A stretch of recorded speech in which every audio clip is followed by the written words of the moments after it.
Изкуството да водим разговор. 92 малки хитрини за успешна комуникация.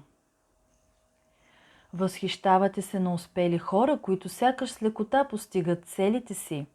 Чувствате, че и вие има какво да кажете, но просто не намирате точните думи. Сковавате се и губите почва под краката си в най-важния момент.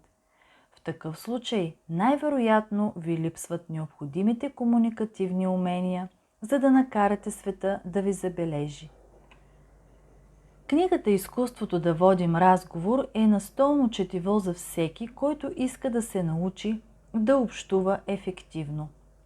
В нея ще откриете техники, които могат да превърнат и най-стеснителния човек в отличен събеседник. От книгата ще узнаете как да разговаряте уверено с непознати, как да се впишете във всяка компания и да накарате околните да ви приемат като свой човек. Как да заинтригувате хората и да им вдъхнете доверие, как да впечатлите с оригиналност, стил и професионализъм.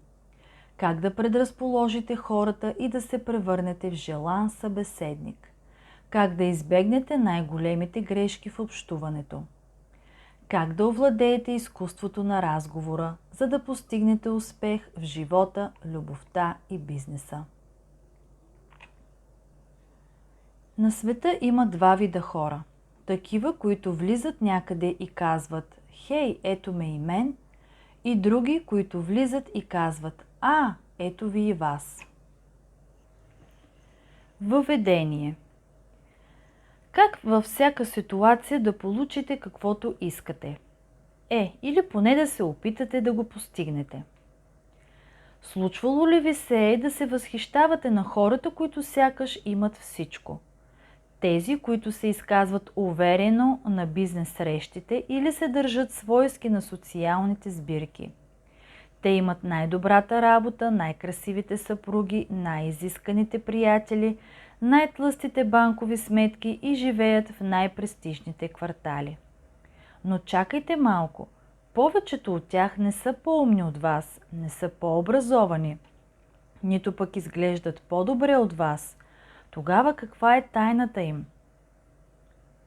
Според някои тези хора са получили всичко в наследство, според други са се оженили по сметка, а според трети просто са извадили късмет.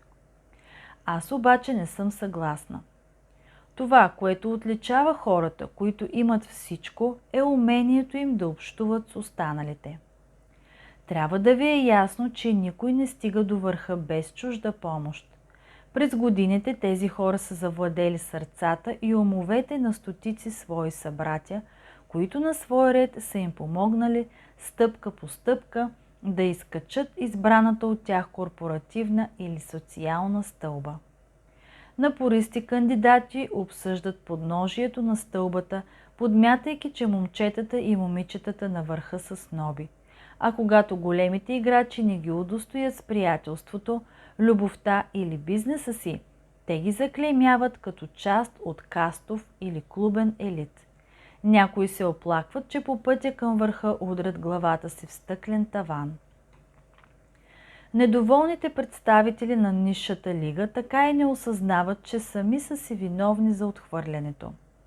Не разбират, че сами са провалили аферата, приятелството или сделката заради неумението си да общуват. Те мислят, че богоизбраните разполагат с торба с трикове или магически способности и подобно на митологичния Мидас превръщат в злато всичко, до което се докоснат. Но какво толкова има в тази торба с трикове? Много неща. Спойка за приятелство, омая, която пленява умовете, и вълшебство, което кара хората да се влюбват в тях. Освен това, там ще откриете и качество, което кара шефовете да ги наемат и повишават. Черта в характера, която кара клиентите да се връщат отново и отново, и дарба, която кара хората да купуват от тях, а не от конкуренцията. Всички разполагаме с подобни трикове, кой с повече, кой с по-малко, но тези с пълна торба са големите победители в живота. В настоящата книга ще ви издам 92 от малките хитрини от техния ежедневен арсенал, за да можете и вие да овладеете до съвършенство играта и да получите каквото искате в живота. Как открих малките хитринки? Преди много години лошата ми игра в училищната пиеса вбеси учителя ни по актьорско майсторство и той ми се развика. Не, думите ти казват едно, а тялото съвсем друго. И най-малкото движение и поза на тялото, ревеше той, издават съкровените ти мисли. Лицето ти може да изрази хиляда различни неща и във всеки един миг да покаже кой си и какво мислиш. После той каза нещо, което никога няма да забравя. А тялото ти, начинът по който се движиш, разкрива цялата ти биография. И беше безумно прав. На сцената на реалния живот, с всяко физическо движение, вие подсъзнателно разказвате на всички околни житейската си драма. Кучетата чуват звуци, които човешкото ухо не долавя. Прилепите виждат форми в тъмнината, които остават невидими за очите. А хората несъзнателно извършват движения, които имат огромната сила да привличат или отблъскват околните. Всяка усмивка, всяко свиване на веждите, всяка сричка и словосъчетание, които излизат от устата ни, могат да накарат другите да пожелаят компанията ни или да побягнат. На вас, мъже, инстинктът някога подсказвал ли вие да се втурнете през глава в някоя сделка? А на вас, жени, интуицията подшушвала ли вие да приемете или отхвърлите дадено предложение? На съзнателно ниво ние може да не осъзнаваме въпросното чувство, но това не го прави по-малко реално. На практика то е като звуците, които кучетата чуват и образите, които прилепите виждат. Представете си, че двама души са затворени в кутия с сложни датчици, засичащи всички сигнали, които протичат помежду им. А всяка секунда между двамата протичат над 10 000 единици информация. Според Университета по комуникации в Пенсилвания, и целият един живот няма да стигне на половината население на Съединените щати да изчислят обема на информацията, която тези двама души се разменят в рамките на 1 час. Предвид океана от фини импулси и реакции, протичащи между двама души, как да измислим конкретни техники, с които да направим общуването помежду си по-ясно, убедително, надежно и харизматично. Решена да открия отговора, аз на практика изчетох всяка книга по темата за комуникационните умения, харизмата и привличането между хората. Запознах се с стотици проучвания от цял свят, които изследваха качеството на уверените и надежни лидери. В търсене на формулата на успеха, неуморимите социолози не бяха оставили и камък необърнат.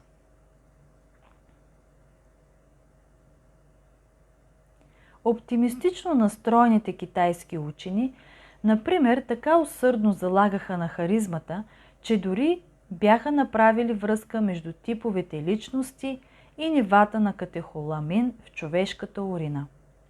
Няма нужда да ви казвам, че тезата им скоро потъна в забвение. Идеите на Дейл Карнеги бяха страхотни за 20 век, но вече сме в следващото столетие. Повечето проучвания просто потвърждаваха класическите постулати от как да печелим приятели и да влияем на другите, която Дейл Карнеги пише през 1936 година. Неговите мъдри завети към поколенията гласят, че ключът към успеха е в това да се усмихваш, да демонстрираш интерес към другите и да ги караш да се чувстват добре в твоята компания. Нищо чудно, помислих си аз. Днес това е толкова вярно, колкото е било и преди 60 години. Но щом Дейл Карнеги и стотици негови последователи предлагаха същите прозорливи съвети, защо се нуждаем от още една книга с напътствия за това как да печелим приятели и да влияем на другите? По 2 изключително важни причини. Първо, Представете си, че някой мъдрец ви каже: когато си в Китай, говори на китайски, но без да предложи да ви даде дори един урок на китайски. Дейл Карнеги и редица други експерти в общуването правят същото. Казват ни какво да правим, но не и как да го правим. А в сложния съвременен свят не е достатъчно да кажеш усмихвай се или прави искрени комплименти. Днешните цинични бизнес акули виждат много нюанси в усмивките и подтекст в комплиментите. Успелите или привлекателни хора са обградени от свита усмихващи се подлизурковци, които ги заливат с неискреност и фалшиви любезности.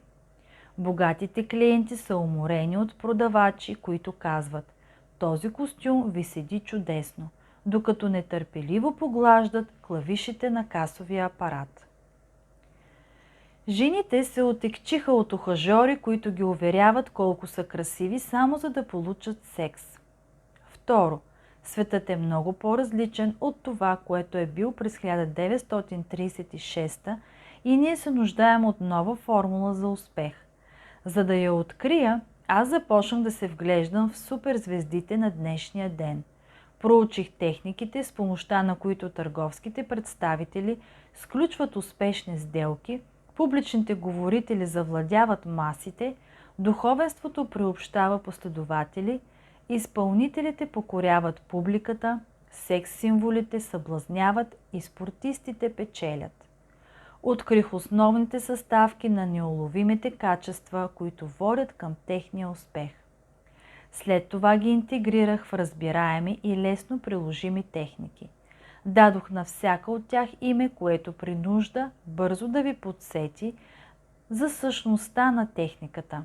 След това започнах да ги споделям пред публиката от най-различни градове в страната.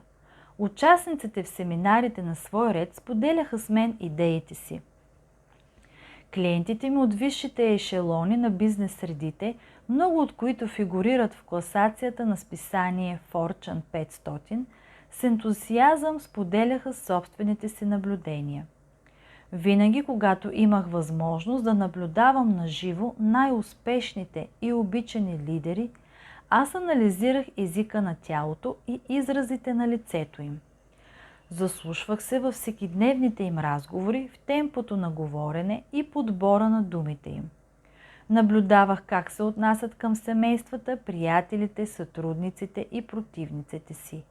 И всеки път, когато улавях частица магия в начина им на общуване, аз ги молех да я изкарат на светло и съзнателно да я разгледат под лупа. После заедно анализирахме вълшебната съставка и я превръщахме в лесно приложима малка хитринка, от която другите биха могли да извлекат полза. В тази книга включих мои лични находки, както и трикове от арсенала на тези изключително успешни хора. Някои от техниките са изтънчени, други са изненадващи, всички обаче са усвоими. Когато ги овладеете, всички в обкръжението ви от хората, с които току-що сте се запознали, до членовете на семейството, приятелите и бизнес партньорите. С радост ще отворят за вас сърцата, домовете, компаниите и дори портфейлите си, за да ви дадат каквото могат. Имате и един бонус. Когато с новопридобитите си комуникационни умения отплавате в морето на живота, от брега ще ви махат щастливи и услужливи изпращачи. Част първа. Как да заинтригувате всички, без да кажете и дума. Имате само 10 секунди да покажете, че сте някой. Моментът, в който двама души се поглеждат, съдържа страхотен заряд. Образът на всеки от нас прилича на блестяща холограма, която прониква през очите на човека отсреща и завинаги се запечатва в паметта му. Художниците понякога улавят тази трептяща, мимолетна емоционална реакция. Моят приятел Робърт Гросман е талантлив карикатурист, който редовно твори за известни списания като Forbes, Newsweek, Sports Illustrated и Ролинг Стоун. Боб притежава уникалната дарба да улавя не само физическия образ на субекта, но и неговата уникална същност. Тук в YouTube споделям откъси, но пълните прочити на книгите са достъпни само за членовете на канала. Ако искаш да влезеш по-надълбоко в съдържанието и да не изпускаш нищо, абонирай се и натисни бутона Join.